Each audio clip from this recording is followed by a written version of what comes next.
Greetings everyone! Welcome to our new discussion in ed302, the assessment of learning. I am Ana Rose D-Coronel, a third-year Bachelor of Secondary Education major in English student from Negros Oriental State University, Shatin Campus.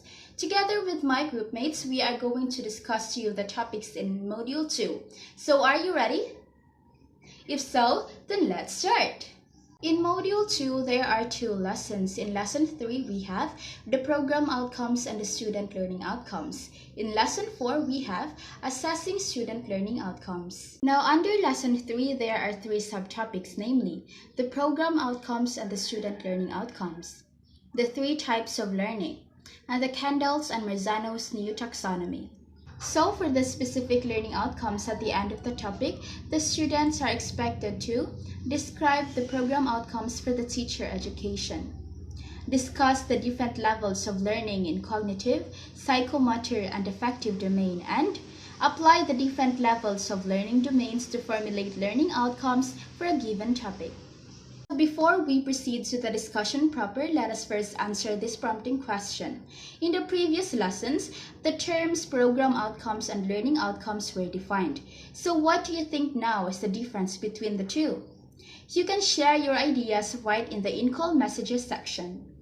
So what exactly is program outcomes and how it differs from the student learning outcomes?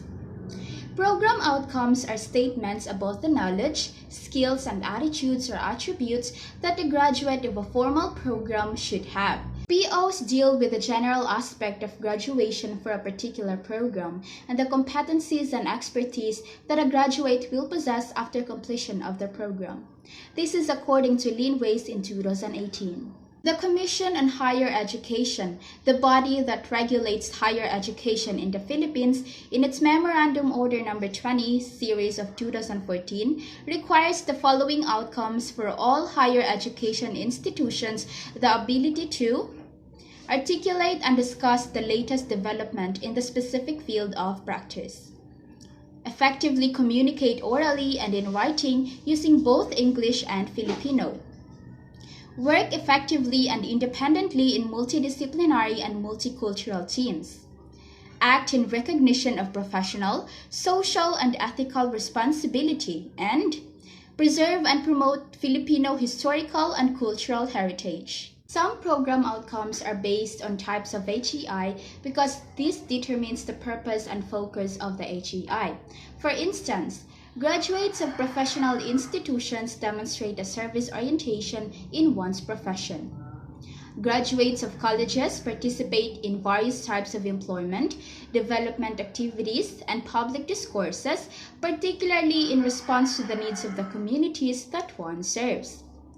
Graduates of universities participate in the generation of new knowledge or in research and developmental projects, and graduates of state universities and colleges must, in addition, have the competencies to support the national, regional, and local developmental plans. The program outcomes specific to degrees are programs spelled out in the specific policies, standards, and guidelines for the PSG per program or degree.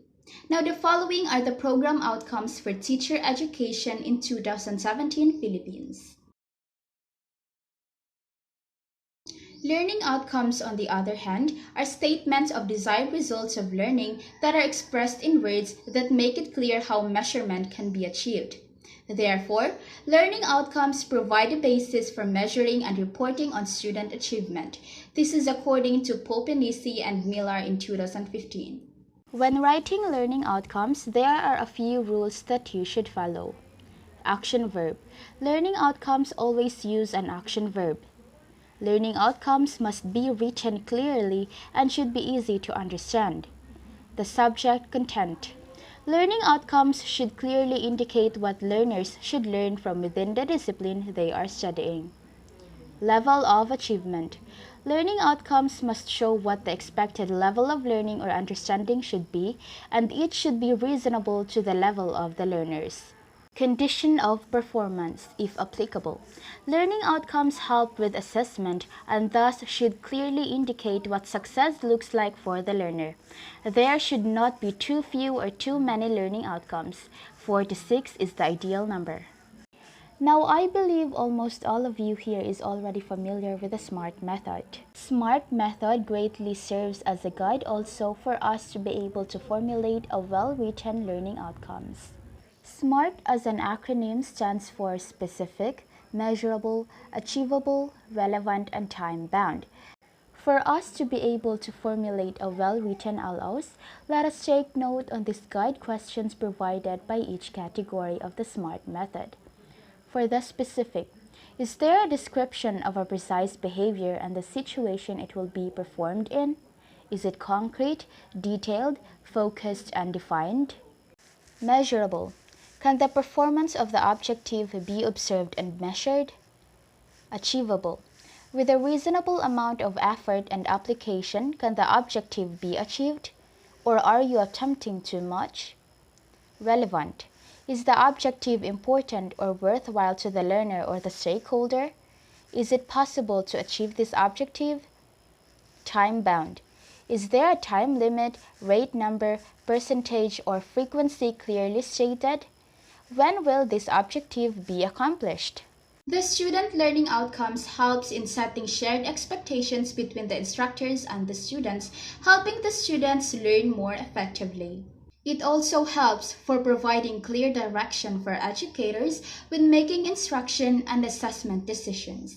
So everyone, if you have any questions or clarifications, just type it in the in-call messages and I will try to answer it right after our discussion. But for now, let us give the floor to my other groupmate, Ms. Rhea Maydoromas, as she will now discuss to us the 3 types of learning.